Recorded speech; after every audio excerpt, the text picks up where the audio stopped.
студии Валерия Наумова. Здравствуйте. Наш эфир продолжает брифинг оперштаба по эпидситуации. Узнаем о текущей обстановке в республике. Предлагаем послушать. Ольга Валерьевна, здравствуйте. Расскажите о текущей эпидситуации в регионе. Добрый день, уважаемые жители Республики Саха-Якутия. Текущая санитарно-эпидемиологическая ситуация в регионе характеризуется 183 случаями заболевания новой коронавирусной инфекции. Есть определенное снижение, соответственно, и есть определенная тенденция к необходимости и дальнейшего соблюдения норм, соответственно, санитарно-эпидемиологических. Среди 183 случаев 38 заболевших дети.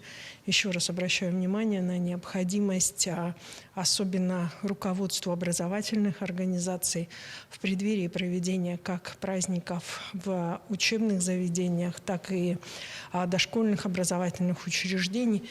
При их проведении не допускать нарушения норм санитарно-эпидемиологического надзора и контроля. Из 145 взрослых непривитых 139 человек, 96% это составляет. Сегодня в стационарах получают лечение 991 пациент, в состоянии средней тяжести 905 человек, в тяжелом состоянии 86, из них 84 пациента непривитые.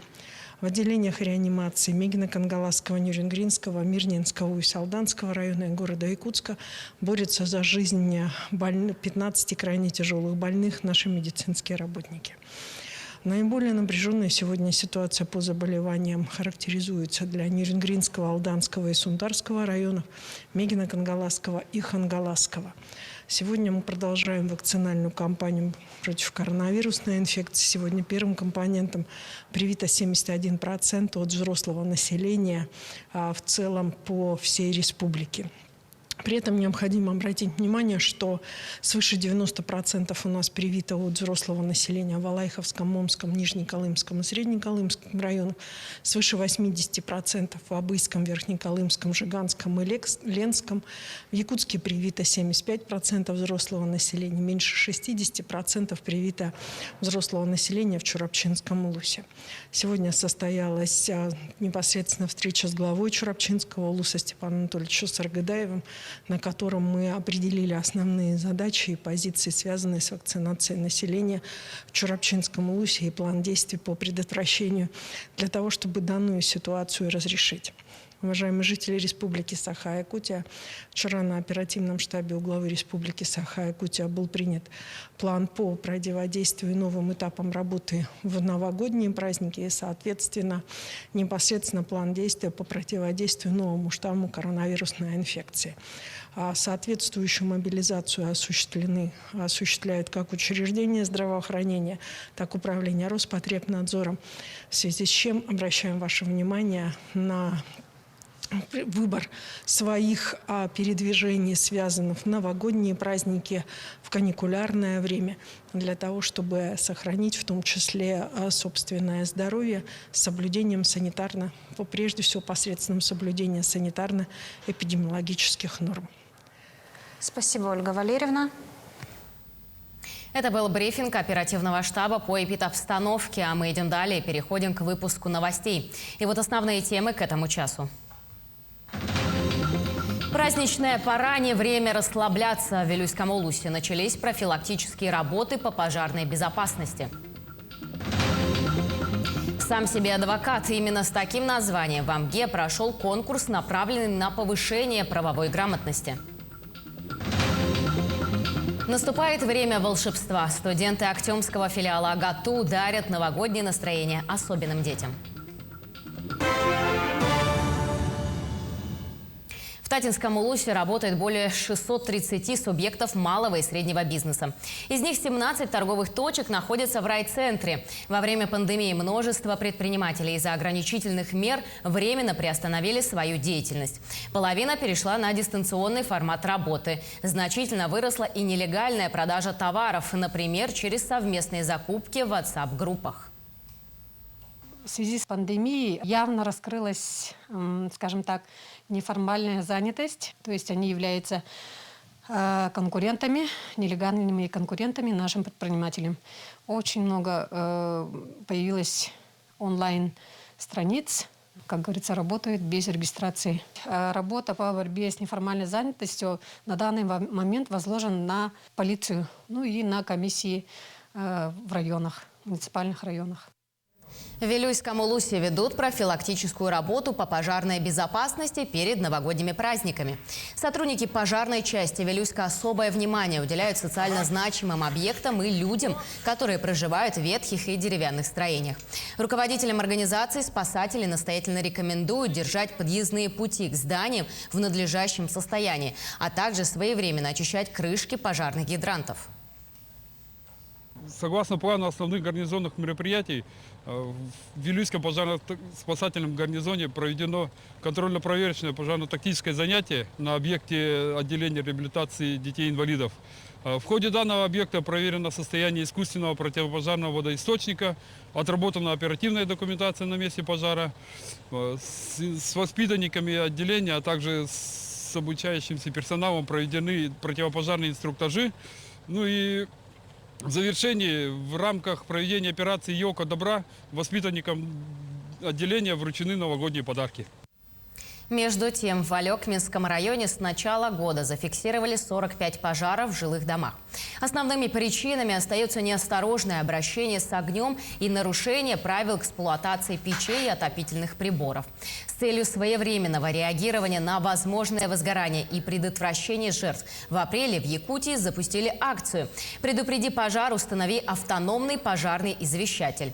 В акции могут участвовать все желающие. В домах и квартирах было установлено порядка 354 автономных пожарных извещателей. Из них только 35 с GSM-модулем. То есть это такие домовые извещатели, при срабатывании которых сигнал приходит на сотовый телефон, извещает то, что на этом объекте произошел пожар. Агрономы республики обсуждают вопросы развития земледелия. Семинар-совещания проходит в здании Минсельхоза.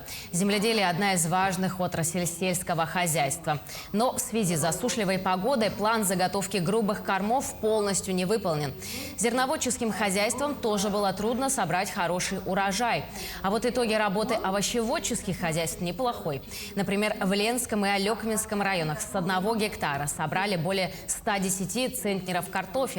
Как отметили агрономы на совещании, со следующего года все сельхозпредприятия должны быть внесены в одну электронную систему.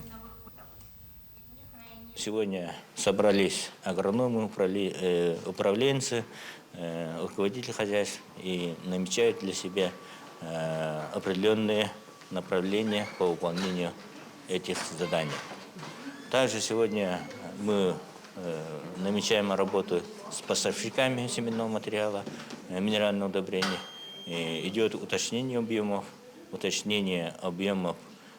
груза, объемов финансирования. Вот поэтому сегодня рассчитывается вся наша предстоящая работа. В эти дни в Амге в 10-й раз провели конкурс «Сам себе адвокат».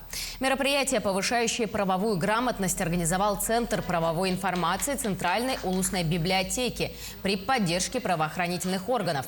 «Сам себе адвокат» проводится ежегодно в семейном формате, где участвуют дети с родителями. В этом году конкурс решили провести среди сотрудников органов правопорядка.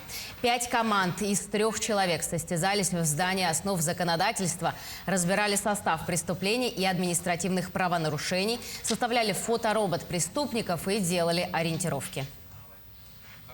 Целью данной игры является изучение прав человека, знание основ законодательства. В течение многих лет мы проводили его в семейном формате, участвовали дети со своими родителями. В этом году в связи с ограничениями мы решили провести его среди сотрудников органов правопорядка и юридических работников. В прошлых годах всегда участвовали дети со своими родителями или только дети из разных школ. Дети всегда очень ждут это мероприятие. Членами жюри всегда выступают у нас прокуратура района, отдел внутренних дел. И дети уходят с мероприятия уже с сознанием основ законодательства, какие права и обязанности у них есть. И всегда вот в таком очень хорошем ключе проводится. Студенты Актемского филиала Арктического государственного агротехнологического университета изготавливают своими руками новогодние шары со сладостями внутри и раздают их особенным детишкам. Нашему корреспонденту Виолетте Засимовой удалось застать процесс изготовления шаров. Идея изготовления новогодних шаров с последующей раздачей детям с ограниченными возможностями принадлежит главному библиотекарю Чапаевской сельской библиотеки Надежде Максимовой. С этой идеей она вышла на руководство Актемского филиала АГАТУ. Те, в свою очередь, подобрали студентов для помощи в ее реализации. Студентам было предложено своими руками в технике папье-маше сделать новогодние шары с забавной рожицей и со сладким секретом внутри. Надежда Максимова сама лично обучала студентов этой технике не один день. Папье-маше мы с ребятами встретились уже вот сегодня, 4-й день встречаемся. 1-й день основу сделали, потом уже закрыли, подарок вложили. И вот некоторые недостающие тоже вот сегодня доделали. И вот покраска и все остальное. Обрадовать местных ребятишек согласились 23 студента Актемского филиала, все из разных курсов. Например, студент 4-го курса специальности агроинженерия Егор Прокопьев не первый раз участвует в подобных акциях. Также он является волонтером и помимо детей помогает еще пожилым и семьям, попавшим в трудную жизненную ситуацию. Дедушкам, бабушкам еще тут помогали во время наводнения. Там, туда-сюда. Ну, такие волонтерские обязанности, да? Да, активист, скажем. А вот первокурсница Виктория Третьякова, обучающаяся по специальности земельные и имущественные отношения, впервые принимает участие в такой благотворительной акции. Да и техника папье-маше для нее в новинку. Участвую, потому что хочу подарить частичку себя вместе с этим подарком детям с ограниченными возможностями. Всего получилось 16 новогодних шаров.